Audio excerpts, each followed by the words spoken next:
So I love Gravity Falls, and I've always wondered how a reboot would even work. When Alex Hirsch created the series, he was dead set on it taking place over 2 seasons and showcasing the events of one summer. And he did just that. While he kept the mysteries and lore of Gravity Falls alive through various projects, the story of Dipper and Mabel ended in 2016. He stated multiple times in different interviews that he doesn't want to continue their story because it could ruin the integrity of the original show. From an artistic perspective, I respect the hell out of that decision, but as a fan, I want more. And I know I shouldn't. I think any fan of Gravity Falls can admit there's always been a small part of them that wants to see this story continued in some way. But how could you possibly make a story that would keep the mystery and lore alive of Gravity Falls while at the same time respect and maintain the character arcs and journeys of the previous show? I think I have an idea, but first I'm going to set some ground rules. 1. I'm going to be splitting this video up into sections so you can basically get an idea of what I would want out of the show. For the people who love the mystery and like little details and conspiracies, I have some of it, but I have to do some build up to get there, so just stick with me. 2. I have not read or deep dived into Gravity Falls fan fiction. The only thing I've read or am currently keeping up with is Jake Potato's series on Instagram called Come Back Home. All the ideas I'll present will either be my own or what Alex Hirsch has already described as canon or potential future stories. If I give an idea that's been written before, just know I'm not trying to steal, it's just I might be a basic who's not that original.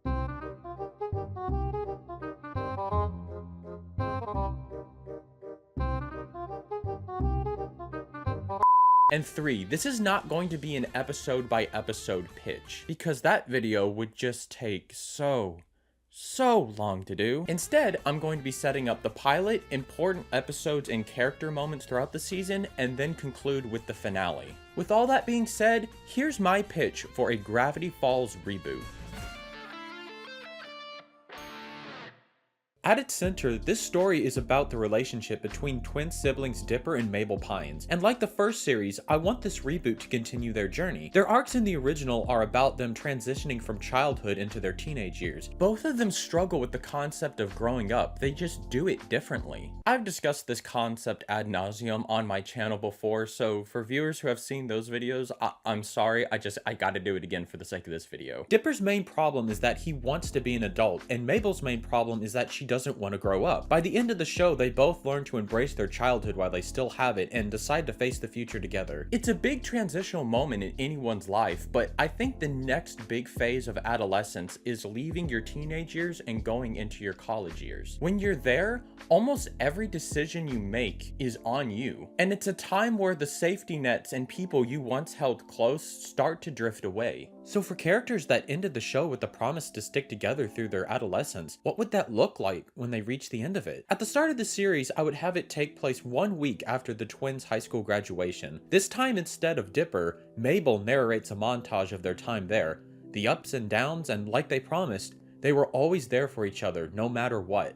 Then came time for college applications. The twins planned for their city's community college, and for as long as Dipper can remember, he has wanted to learn film and become a TV host as a paranormal investigator. Mabel, on the other hand, is still a little unsure as to what she wants out of life. Maybe a career in fashion design or teaching? Who knows? For now, they can at least be okay knowing they're in this together. Things change though when Dipper gets an offer from the best film school in the country. He could get a head start on his dream of getting his TV show made. When Mabel finds out, she's super excited for him and says she wants him to go. But Dipper puts his foot down. He'll go to the community college with her for the first couple of years. After all, they're in this together. They both want this, right? Now, I understand this might sound like a repeat of what Stan and Ford's relationship is, but I'm kind of doing it purposefully. At the end of the show, the twins decide not to repeat the mistakes of their great uncles. But what if by sticking together no matter what, they destine themselves into an opposite yet equal fate? In these arcs I'm introducing, I'm also wanting to showcase a critique that I've seen a lot in the Gravity Falls community. That being Dipper constantly denying what he wants for the sake of Mabel. While in the original series we're shown how Dipper is usually the one learning from his selfish desires, there are several instances where Mabel acts the same way but isn't held to the same standard. The show sometimes came across as Dipper's always in the wrong, and if Mabel ever is, it's either laughed left off, or she doesn't suffer the same amount of consequences as he does. Quick side note, I'm not a Mabel hater. I think the hate for her is way overblown. I understand where the critique comes from. With Dipper learning this lesson time and time again, what if he's now in a place where he's negating what he truly wants out of a deep-seated fear? On the other side of that coin, even if Mabel is trying to encourage Dipper to go after what he wants, what if she's unaware it was her selfishness in the past that created this dynamic? After they apply for their hometown's community college and get accepted, they go spend summer at Gravity Falls, Oregon. The twins have made it a tradition to visit Gravity Falls every summer, and this one's no different. As they ride the bus to the Mystery Shack, they can feel the excitement in the air. Same place, new adventures, and old friends. Every year they stay at the Mystery Shack, still under the management of Seuss and his now wife Melody. When the twins walk in the doors, the place is dark and silent. They turn on the light and surprise! Everyone is there to welcome them back to the town. We get to see some familiar faces like Old Man McGucket, Candy, Grenda, maybe some random townsfolk here and there, and to our surprise, Pacifica Northwest. She still has a bit of a mean girl vibe because, you know, Pacifica, but her walls come down as soon as Mabel runs up to her with a hug. The twins and her have stayed in touch and have become close through the years, though during their times in past summers, Mabel would be the social glue keeping the trio together. We can see that Pacifica wants to talk with Mabel about something going on in her personal life, but Mabel, being the social butterfly that she is, gets caught up in the party, leaving Dipper alone with her. So how's it going? Fine. How have you been? Good. It was a long ride, but I'm happy to be back. Oh yeah, I'm coming out the gate swinging with this one. I want there to be some kind of will they won't they relationship in the show, and who better to utilize than Dipsifica? I made a whole video on my channel about why they're perfect together. You should go check that out after this video. But if you want the Spark Notes version, the reason they work so well together is that they complete each other. Both Dipper and Pacifica have the same flaw of being insecure about who they truly are. In the original series, Dipper hates who he is because of his age, while Pacifica wants to be herself, but is restricted due to her parents and social status. It's through their connection they're able to be comfortable in their own skin and aren't afraid to be honest with each other. In this reboot, we could establish how there was always some kind of unspoken attraction they've had for each other, but have tried to deny. Look, I know this is probably the most fanfiction-y thing I could want, but I was denied Zatara, and I will have Dipsifica if it's the last thing I do. Back at the party, they begin to talk and their initial awkwardness begins to disappear. They have playful banter until Pacifica is about to bring up something going on in her life that she wants to talk about. When Dipper asks what's wrong, we see a certain red-haired family enter the shack. Manly Dan, his 3 sons, and Wendy. Dipper is ecstatic to see her again. He turns to Pacifica and asks if they can catch up in a second. Pacifica says it's fine, but as he leaves, we can see she's upset.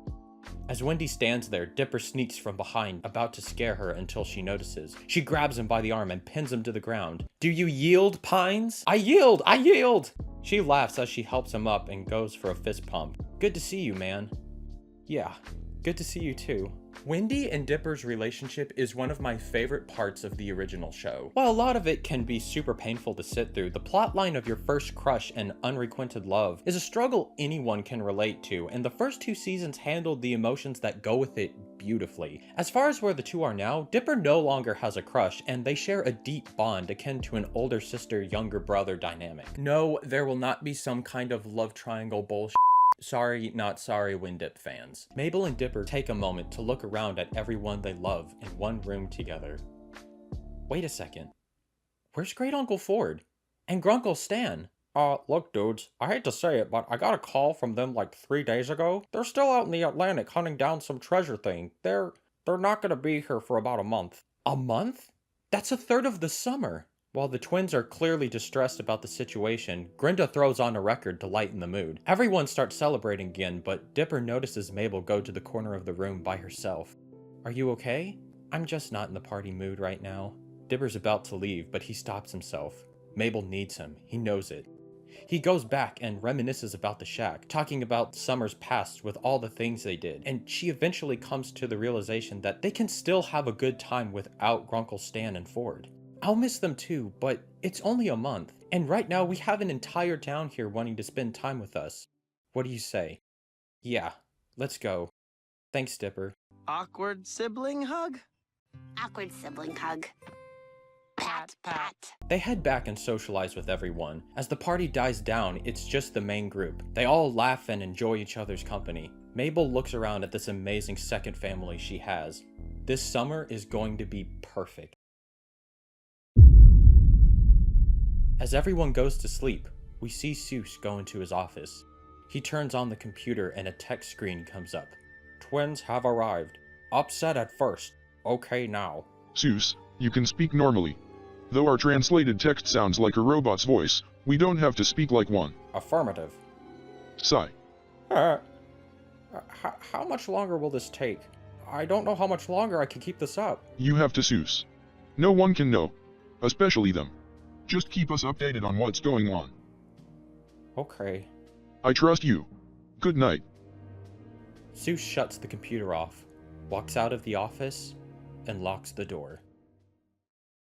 So going forward, there are some things that will be left to y'all's imagination, because as I stated in the beginning, there's only so much I can convey in a pitch like this. The original show had a lot of writers and collaborators working on bringing Alex's vision to life. If he did everything on his own, the show would still probably be in development 10 years later. Same goes for my situation. There's only so much I can do before I would just die of creative exhaustion. I have some episodes that I'll pitch in a minute, but for now, here's my rundown for the overarching plot this season. Ever since Weirdmageddon, the town has embraced the supernatural creatures. They're still kept secret to outsiders, but the town isn't put off by its inherent weirdness anymore. However, as of last year, there have been scarier things lurking seemingly out of nowhere. There have been dangerous stuff in the past, but these are particularly haunting. In response, a small government task force has been sent out to take care of such supernatural occurrences. They were originally called out to deal with abnormal occurrences happening in Oregon state parks, but they soon found out all of this weirdness is coming from Gravity Falls. Since their arrival, they've been kind of a nuisance to the residents and of course, our main group of heroes. The head agent, who I'll call Agent Smith because I'm lazy, orders in secret to keep an eye on them,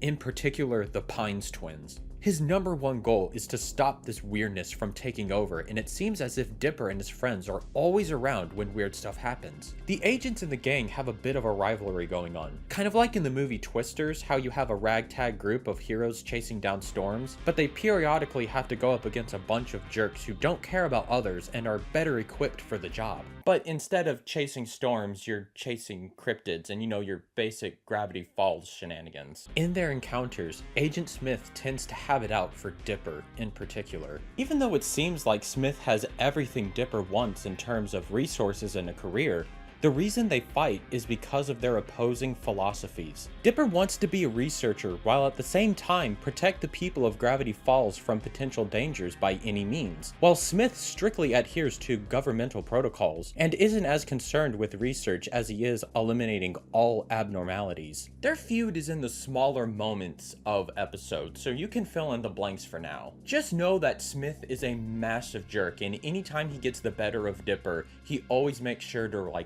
rub it in his face. Besides that, another goal I have for this series is to give a spotlight on characters who didn't see their full potential realized in the original show, starting out with arguably the most underutilized character, that being Wendy. Alex has said before on a commentary track that they wanted to have a Wendy-centered episode, but they could just never come up with an idea without it sacrificing the coolness of her character. To know her. But I will say that we always wanted to do a full Wendy episode, and we never cracked one because I feel like part of it was this character that we've created here is so chill and likable that when you put her in a situation where you have to make her commit the sin where she has to learn 21 minutes of story, it was like, oh, it doesn't feel like that awesome Wendy we know. So in my reboot, I would establish Wendy as already having graduated high school and now works with her family as a lumberjack. Her friend group has moved away, or in the case of Robbie and Tamri, are now traveling underground musicians. I felt like that would be fitting. As far as the present moment, Wendy still keeps up that cool persona, but that's the part that I want to explore. Why does Wendy have this front? In the episode Society of the Blind Eye, before the gang is about to get their memories wiped, Wendy says this line.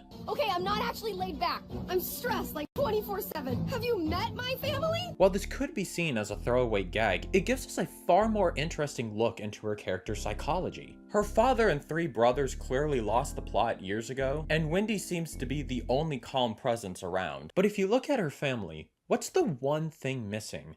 That's right, her mom. Where is Wendy's mom? I did a little research as to what the official canon is, and there is nothing super concrete to go off of other than she died when Wendy was around 5 years old. I thought it just ended there, but then I dug a little deeper. In the Lost Legends book, you can see a brief shot from a member of the Society of the Blind Eye. In one of the tubes that have people's memories, we see one of them labeled Mrs. Corduroy's Memories. At first I was like, okay, that's weird, but the society has been erasing memories for years now. It's just probably the case that they erased her memory at some point. But on a Reddit thread, Bill Cipher, Alex Hirsch, posted an Ask Me Anything. In there, it was uncovered through decoding and decrypting that there are several messages about the fate of Wendy's mom. Even a confession from Schmebulok saying she's trapped in another dimension. But hey, that's just a theory. A film theory. Okay, that's enough of that. I'm not Matt Pat. As cool as this is, here's the thing. In my opinion, I think a lot of this is just Alex messing with the fans because let's face it, as Gravity Falls fans, we have to have an answer for everything. So I really don't think we can confirm much on that front. What I think is important is that with this loss at such a young age, Wendy had to grow up very quickly. With the responsibility of being the only maternal presence in the household, but having little to no reference of what that even entails, I feel like there's so many ways to dissect this side of the character. Is this the reason for her laid-back attitude? What could she be neglecting within herself for the sake of those around her? And to think all of this could have been solved in just like one episode in the original. Luckily, that's what I did here. One day, the twins, Grinda and Candy, are going to pick up Wendy to explore a place she's been wanting to see. Mabel admits to Dipper she wants to do something more relaxing instead of exploring some spooky place. She wants to connect with Wendy more, but they just don't have that much in common. Dipper says he wouldn't mind that either, but Wendy loves exploring abandoned places, and this is what she wanted to do. This time, they're going to an old abandoned amusement park to look at giant mascots left behind. And yes, I want this to be like Poppy Playtime. It'd be similar to how in the episode with Giffany it turned into a Five Nights at Freddy's homage. I feel like we could do the same here for a new modern game with the same kind of influence. Plus, how did we not get an episode in the original with like a creepy amusement park? That's like right up the show's alley.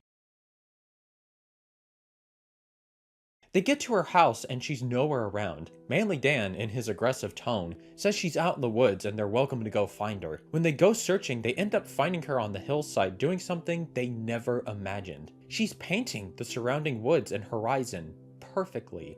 Whoa, I never knew you painted. Oh, hey guys, yeah, this is nothing. She takes the canvas and throws it away. Who's ready for the old abandoned amusement park? Amusement park, amusement park. She quickly walks up the hill chanting those words, but the group can sense something's off. Why did she just ruin her painting? Does she want to keep this secret? On the way there, Mabel's constantly asking her questions, but with each one, Wendy is trying to dodge it by turning on the radio or changing the subject. Once she realizes Mabel's persistence, she gives in. Look, it's just something I like to do by myself. There's nothing to it. I don't even like it that much. No, that can't be true, especially with how good you are. We could be the Painting Pal Squad. The PPS! Hee pee-pee. Dipper and Wendy see that Pee-pee got them to focus on something else. Don't worry, that joke should keep them busy for a while. He glances over to Wendy, who's looking out the window with a melancholic expression. I thought your painting was really good. Thanks, man. They get to the amusement park and it's spooky as Wendy launches into a legend surrounding this place. Several years ago, it opened up and was a massive success, but the only problem is they had to keep hiring a new security team for when the park was closed because they were mysteriously disappearing every night. Word got out and the owners were forced to shut it down. Now they only have tonight to explore it before the demolition team comes in. As they walk through, Dipper pulls Mabel aside. He tells her that she needs to drop the comments about Wendy's painting because it might be a sensitive subject for her. Mabel agrees, but in typical Mabel fashion, she tries to find a way to bring it out of her anyway. They go to a section of the park called Imagination Land. Please don't confuse it with this. This section has all the uncanny mascots Wendy was wanting to see. They end up running amok in the park and while not straight up destroying things, are reckless in their endeavors. One of the mascot statues named, I don't know man, since this is just a theoretical pitch, Huggy Wuggy, is staring at everything they do. In one of the buildings, Mabel sees something and tells the gang to close their eyes for a surprise. Once they're in, we see that it's a painting studio. It's like the ones at festivals where artists will paint ugly versions of people. It's kind of one of those places. Mabel is excited, but when she sees Wendy's face, she's clearly uncomfortable. Mabel, what are you doing? I thought she would like it. It's all spooky like she likes, but there's painting and stuff too. Look, I already told you I don't like painting that much. But you're so talented. Why don't you want to share that gift with the world? Because I can't, okay? Suddenly, they hear a loud crash outside. They run out, and the statue of Huggy is gone. They look around nervously, unaware he's right above them. And what's worse, all the other mascots come from around corners, surrounding them. Huggy speaks, saying how he and the other mascots are going to eat them. When Wendy asks why, the explanation Huggy gives is that they were designed to be a friendly presence, but all the kids and parents were put off by their appearance. If all they were going to be seen as is a bunch of scary creatures, then so be it. A whole chase scene happens where Dipper and the girls split up from Wendy and Mabel. They end up trapped in a nearby building and helplessly watch as the mascots take Dipper and the girls away. As they're stuck, they both start pounding at the door trying to get out until they realize it's no use.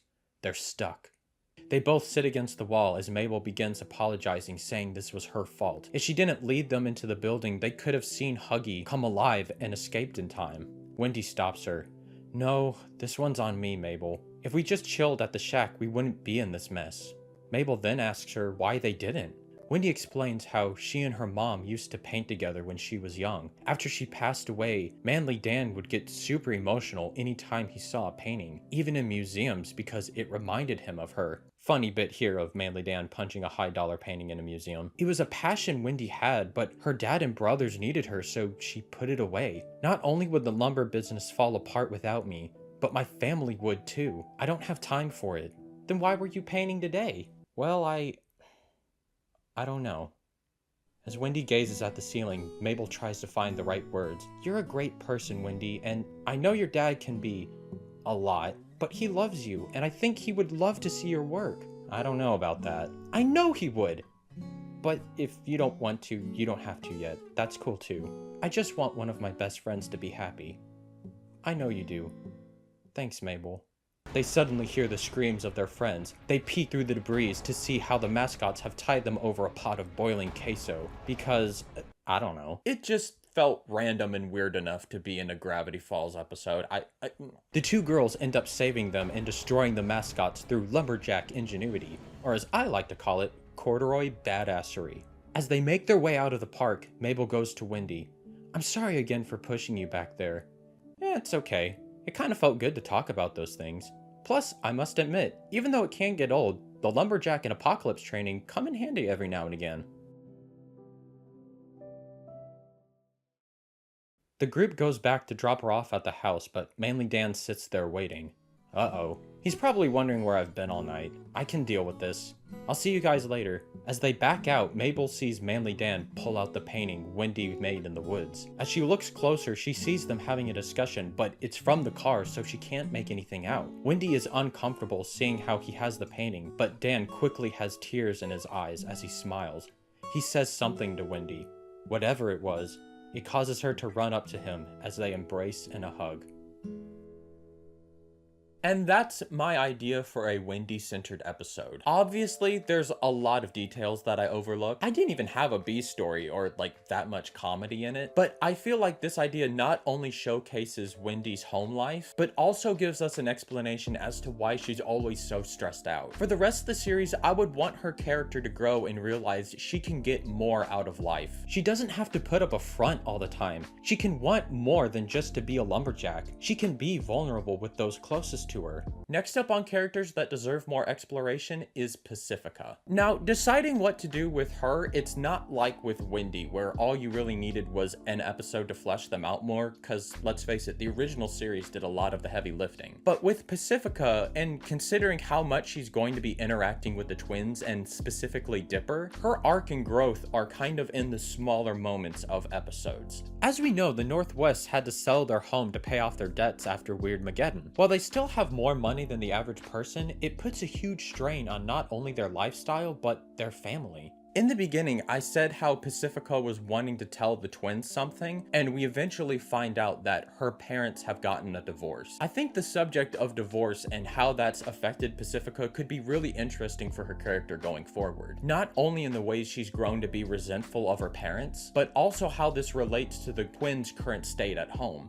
In the Book of Bill, it was revealed that Dipper had a recurring nightmare about a fight his parents had before they sent him and his sister to Gravity Falls, with the implications being they were going through a potential divorce. Now, considering that it's Bill telling us this information, it's kinda hard to trust, but I like the idea of Dipper being able to connect with Pacifica over such an issue. Maybe in that episode where she finally tells them what's going on at home, it could be the first genuine heart-to-heart Dipper has with Pacifica instead of playful banter. They're able to listen and connect over the struggles of a dysfunctional home life. Oh yeah, good old-fashioned trauma bonding, baby. As far as what she's doing now, Alex said he liked the idea of Pacifica working at Greasy's Diner, and I think that is a perfect direction to take her character. I think it's a great way for her to not only understand the notion of hard work, but to also understand this is how most people live. As she looks back at her life, the way she and her family treated people less fortunate, she has a great sense of shame.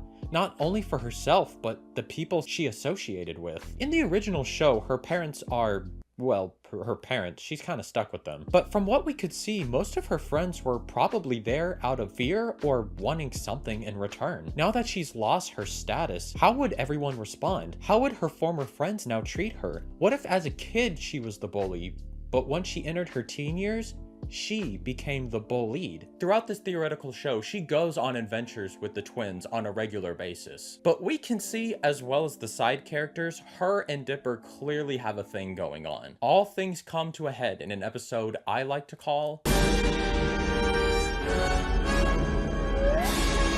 Dipsifica fans, this is for you. The twins, like they always have, get ready for this year's summer ween, only to find out the town canceled it. What? Why would they do that? Well, after the events of Never Mind All That and the trauma of the residents deepened, we decided to replace that holiday with one that's full of joy and wonder. What better way to celebrate such an occasion than with Christmas in summer, or as we now are calling it, Chris Summer. That's a terrible name. Yeah, we're still working on it. Looking back on the show, I realized they never had a Christmas-related episode, so I thought, hey, might as well put it here. Basically, they've replaced Summerween and do Christmas-related festivities. This year, in the town square, they're hosting a Christmas dance and cookout for the community. Who is there, you might ask? The Northwest. Since they've lost their reputation with Gravity Falls, Preston has tried everything to get back the influence he once had, even catering to the so-called peasants of the town. Mabel's excited by the change, but Dipper isn't. Well, this stinks. It wouldn't be so bad if you asked you-know-who to the dance. Who?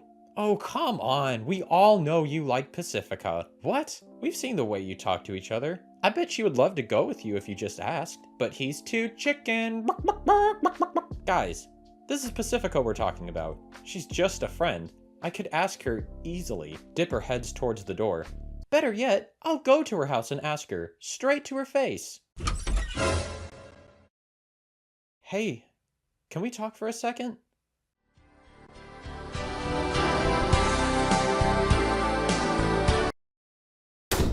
I hate you, now please help me. Pacifica comes in and somehow Dipper musters the courage and actually asks her. It turns out she was going to ask him to the dance as well. It's a cute moment that we in the audience and the side characters have been waiting to see this whole season. Once she leaves, the gang is over the moon for him.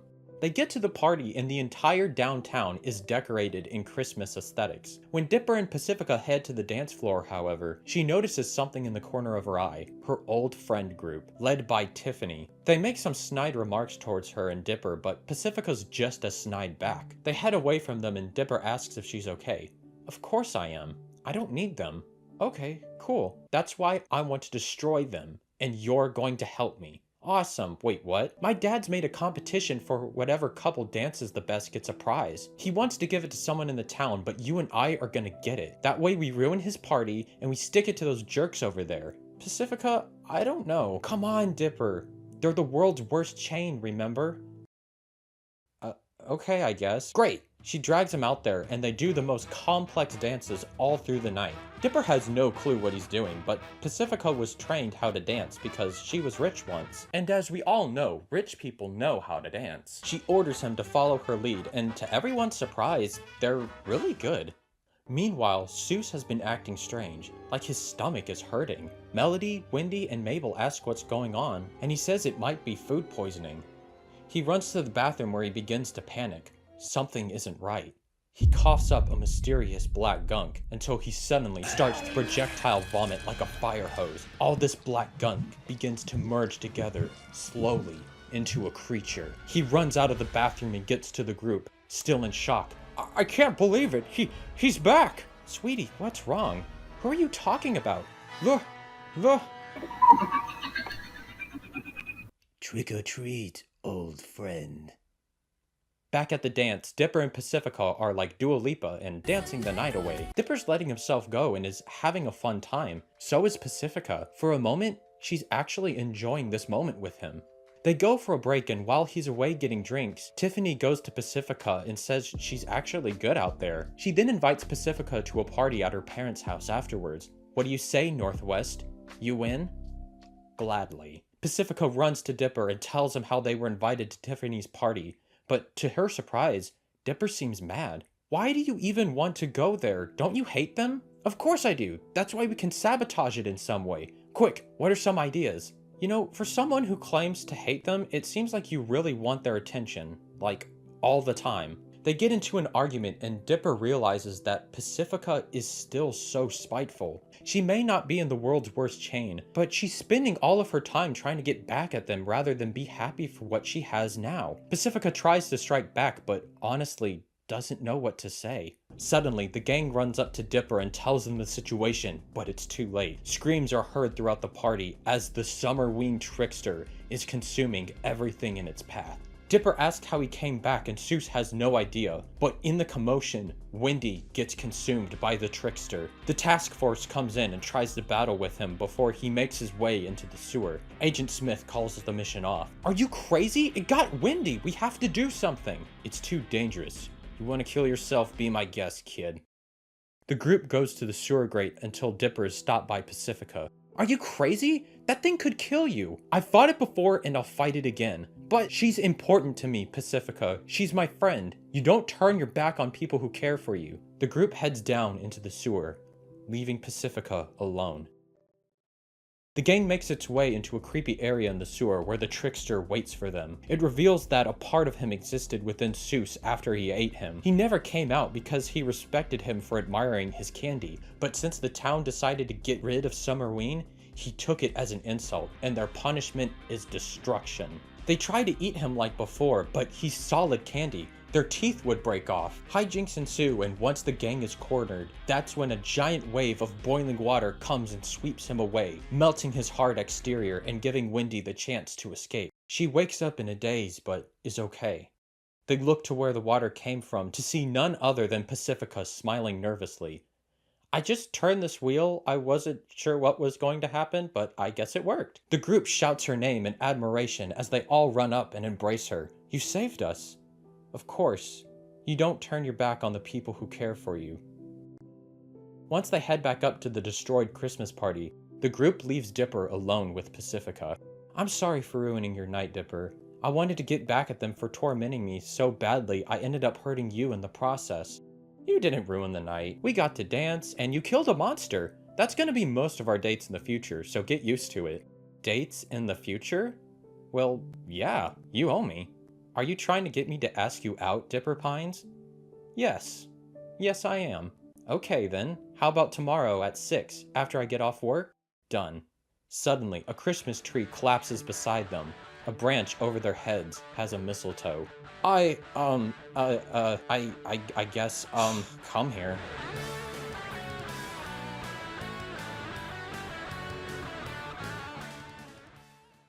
Later that night, as Dipper and Mabel go to bed, Melody is there, waiting for them in the room with Wendy. Guys, what's wrong?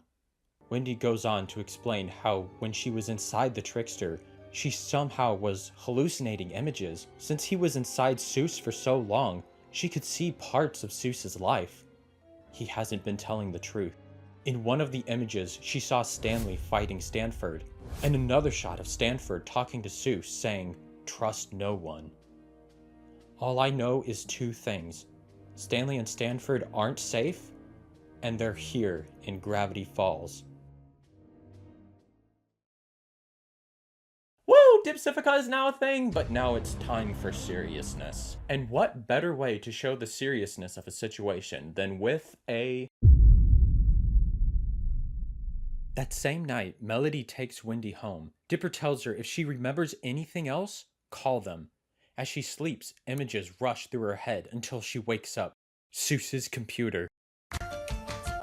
Dipper comes up with a plan to sneak into Seuss's office, and it's foolproof. They get ready to go in until they realize Melody is upset. This whole time, Seuss has been lying to her. This isn't the man she fell in love with. Mabel goes to her and says she went through the same thing with Grunkle Stan, but it turns out he was just trying to save his brother from another dimension. Seuss may have kept a secret, but they don't know everything yet. Maybe it was for her protection. That idea comforts her. For the moment. I haven't really talked much about Seuss and Melody, but if I had to have some kind of story with them throughout this series, it would be the struggles of newlyweds. With Seuss trying to hide this secret, Melody has started to feel very distant from him, which at times has caused a strain in their relationship. She can learn to trust Seuss again, and Seuss can realize the importance of honesty. Melody and Wendy distract Seuss while the twins make their way into his office. Dipper gets on his computer and finds the entire chat log with an anonymous stranger. He's able to do some hacking thing that I'm not sure about the logistics of, where he finds a set of coordinates where the messages are coming from. The twins get a GPS and say they're going to head out as Melody and Wendy leave Seuss alone. He notices how they're acting strange and through a series of events finds out his computer has been tampered with. Seuss then starts to follow them. In the sky, we see a drone filming everything. We cut to the POV of the task force watching everything on a screen. Follow them. The group follows the coordinates and it leads them straight to McGucket Labs, aka the Old Northwest Mansion. Why would the coordinates take them here? They go up to knock and ask McGucket if they can come in before Dipper stops them. If McGucket is in on whatever's happening to the Grunkles, this place could be covered in booby traps. They need someone who knows this place better than they do. Pacifica. She comes up there and she brings them in through a secret tunnel where they enter the main hall. Then, out of nowhere, Seuss bursts through the main door. "What did you guys do to my computer?" Since they're now cornered, Dipper confronts him. "Seuss, stop! We know what you've done. We know the truth. We know that you know where Grunkle Stan and Ford are." "Hold on! That's a lot of knowing to comprehend, and you didn't answer my question." Suddenly, metal grates cover the exits as an alarm system goes off. The floor drops beneath them and they tumble their way into a small room that not even Pacifica recognizes. McGucket must have made this for security reasons. A robot head with a monitor then comes up asking for identification. Dipper says his name and the machine scans him and everyone in the room. "You are known associates of Fiddleford McGucket. I am his security droid responsible for all who enter. Even though you are known by the professor, you do not have proper clearance. Do you want to play a series of games for clearance?" It's a weird request, but the group agrees to it. We then have an episode that's basically death-defying puzzles, kind of like Saw or that movie Escape Room, just with way less gore. They pass all the games until they reach the final one. "Let's play a version of Truth or Dare where no one can choose to dare." What? Why? This seems oddly specific. "People most commonly choose a dare out of fear of revealing their hidden truths. I can read your vitals so I'll know if you're lying or not. Now choose a partner." They team up. Seuss and Melody, Pacifica and Wendy, Dipper and Mabel. Each of you has to ask the other a question. If you succeed in telling the truth, you will survive. Any failure will result in destruction. Each group plays Truth or Dare, but Dipper tells them a loophole of asking each other simple questions like, "Is it true you had cereal for breakfast?" However, the computer recognizes the simplicity of the questions, and once we reach Dipper and Mabel, it forces them to ask difficult questions. The robot then sets a timer for 10 seconds. They become overwhelmed before they look at each other for support. Using their sibling energy, they know they got this. "Mabel, is it true you want me to go to college with you?" "Easy, yes, I do." "That was a lie." "What?" Before Dipper can even respond, the walls start closing in. So on this next part, I'm not sure how they'll get out, but basically they destroy the computer and they're able to go through a door before the room crushes in on itself. As they regroup, Mabel looks to Dipper. I don't know what happened. It must have been broken. It doesn't matter right now. We need to find Stan and Ford. They walk down a dark hallway until they find a room with a portal, very similar to the one that was once underneath the mystery shack. The coordinates in here, so that must mean they're in there. The group walks up together through the portal. On the other side, they see that this place, whatever it is dark, spooky, and alien in nature. They explore the building and Mabel walks up to the door with a window. Inside, she sees Stanley on an operating table as weird creatures hover over him. Guys, Grunkle Stan is here! They run over and are shocked by the scene. What are they doing to him? I don't know, but we're going to stop. Kids? The group looks back to see Ford and McGucket staring at them. Great Uncle Ford? What's he doing in there? Kids, I promise. I will explain everything, but right now, we have to run. And thus concludes season 1 of my Gravity Falls reboot. When I first came up with this idea, it was originally just going to be like a short little video, but then I had so many ideas for what it could potentially be that I was like, I have to make this a giant project. Obviously, I left some things up to interpretation, but other things such as what's going on with Stanley and the government agents will be further expanded upon, as well as subjects I haven't even brought up yet. I'll try and get a part 2 out as soon as possible, but for now, I'll see you guys later.